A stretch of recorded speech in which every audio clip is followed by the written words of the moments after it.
Hello everyone. तो आज हम लोग सीखने वाले हैं डेली यूज़ इंग्लिश वर्ड्स में ऐसे वर्ड्स की मीनिंग सीखने वाले हैं जो कि अगर सेंटेंसेस में आ जाते हैं तो इसकी इंग्लिश हमसे बनती नहीं है। इन वर्ड्स की मीनिंग हमसे बनती नहीं, प्रॉब्लम कर देते हैं। ठीक है, तो उन सारे वर्ड्स की मीनिंग को आज हम लोग बहुत आसानी से समझने वाले हैं स्टेप बाय स्टेप। तो चलिए स्टार्ट करते हैं। सबसे पहला वर्ड्स हम देखते हैं। हमारे सामने जो सबसे पहला वर्ड्स है वो क्या है? देयर।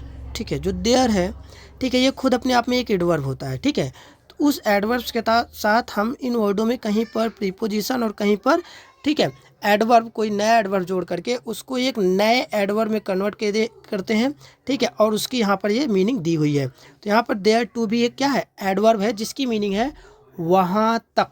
वहाँ तक, देयर टू, वहाँ तक, या उधर, उधर, या इसके अतिरिक्त, इसके अतिरिक्त। देयर टू की मीनिंग क्या हो जाएगी? वहाँ तक, उधर, इसके अतिरिक्त। फिर क्या है?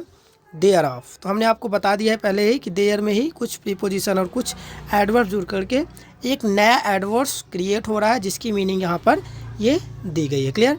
देयर ऑफ इसका मतलब होता है उसका या उससे। देयर ऑफ, उससे या उस पर। देयर ऑफ, उस पर। देयर एट, देयर एट का मतलब होता है वहाँ पर। ठीक है, उसी कारण से। देयर एट, वहाँ पर, उसी कारण से। ठीक है, फिर यहाँ पर क्या है? There four. देयर फोर का मतलब होता है इसलिए। ठीक है, ठीक है, तो देयर फोर का मतलब होता है इसलिए या इस वजह से। क्लियर है? और आगे देख लेते हैं सारे वर्ड्स को हम। ठीक है, यहाँ पर और वर्ड्स दिए गए हैं, ये देखिए। क्लियर? इसमें क्या है? फिर हमारे सामने देयर ऑन या अपान, उस पर। इसका मतलब क्या हो जाता है? उस पर। फिर है देयर बाय। देयर बाय का मतलब होता है इस प्रकार से। देयर बाय, इस प्रकार से, इस ढंग से। देयर बाय, उसके द्वारा। फिर क्या है? उससे। देयर बाय का मतलब होता है उससे।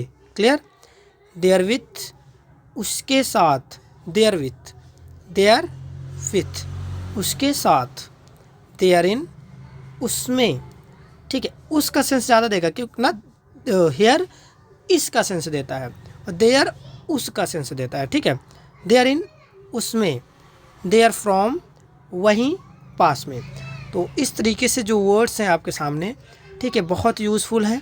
आपकी इंग्लिश स्पीकिंग हो, ट्रांसलेशन हो, ठीक है, या रीडिंग हो, ये इस तरीके से जब वर्ड्स आते हैं तो हमको वास्तव में समझ में नहीं आता कि इसकी मीनिंग क्या होती है। ठीक है, और हम अपना इंग्लिश कर ही नहीं पाते उसको। ठीक है, तो इन सारे वर्ड्स को याद करिए और अपने इंग्लिश को इम्प्रूव करिए। और वीडियो यूज़फुल लगा हो तो लाइक शेयर करिएगा और चैनल पर नए हैं तो सब्सक्राइब करिएगा। मिलते हैं नेक्स्ट वीडियो में, तब तक के लिए धन्यवाद।